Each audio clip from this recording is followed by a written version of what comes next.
This is the LG G6. This is the Sony Xperia XZs, both announced here at Mobile World Congress 2017. How do they stack up against one another? That's what this video is all about, but before I jump into it, if you're not already subscribed to the channel and want to stay on top of more videos like this, you know what to do, subscribe.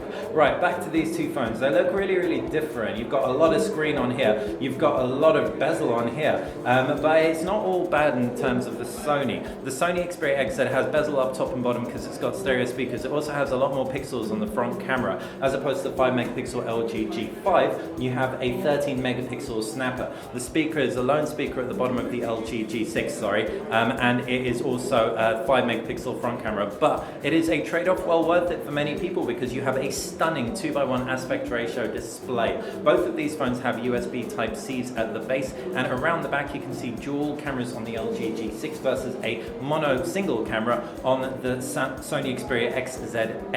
Both are also IP68 water and dust resistant, so that's something that is definitely making its way to most smartphone flagships around these days. I think Huawei is one of the only ones that doesn't have that feature.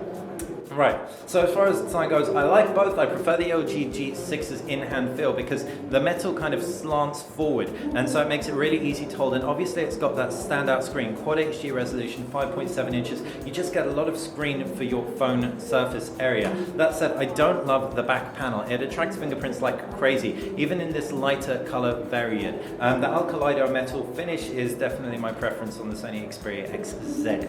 Talking about what is inside those screens, and it is Android 7. LG's UI has been customized to take full advantage of that 2:1 aspect ratio. Every app is kind of split in half. It also has Google's Assistant. It's going to make its way to all Android phones, but it's nice to know that if you get an LG G6, you'll be getting that out of the box. The Sony Xperia XZs has got a cool user interface. I do like what Sony does with it. It's kind of a little bit, well, a lot more stock. First off, you have your applications tray by default. You don't have to activate it. Second off, it's a more stock two-tier pull-down notifications tray, and you have long press to overview, and in the settings you can activate Google to the left hand side of your home screen as well. So both of them tightly integrated with Google, both really smart, powerful devices that will enable the best of the best in terms of app support. As far as the power under the hood of these things goes, you've got a Qualcomm Snapdragon 821 that's been improved to support Dolby and HDR video, Dolby Vision and HDR video, taking full advantage of that display. That's versus the Snapdragon 820. Both of them have 4 gigabytes of RAM, so performance should be very similar. With a full HD resolution screen on the Xperia XZ, I think the gaming performance in terms of frames per second, etc., will be pretty on par as it places less strain on things. The cameras both support things like manual controls. I've loved LG's camera UI for a while. They give you a lot of options, and you can see, if we tap on auto, you've got full manual and even manual video as well. We can take a very quick picture in auto and take that. And before I actually look at that picture, we can also see as we zoom through the zoom range, we actually flip right through to the super wide angle, and it's a relatively seamless transition. There is a jump there, but it's relatively seamless. It's the same zoom bar. If I jump out of that and into that picture, we can open it using the gallery. This is the least scientific camera comparison ever done. I can take that same picture on the new 19 megapixel sensor on the Sony Xperia XZ. Nice wide angle on here, wider angle than we've seen from Sony in the past.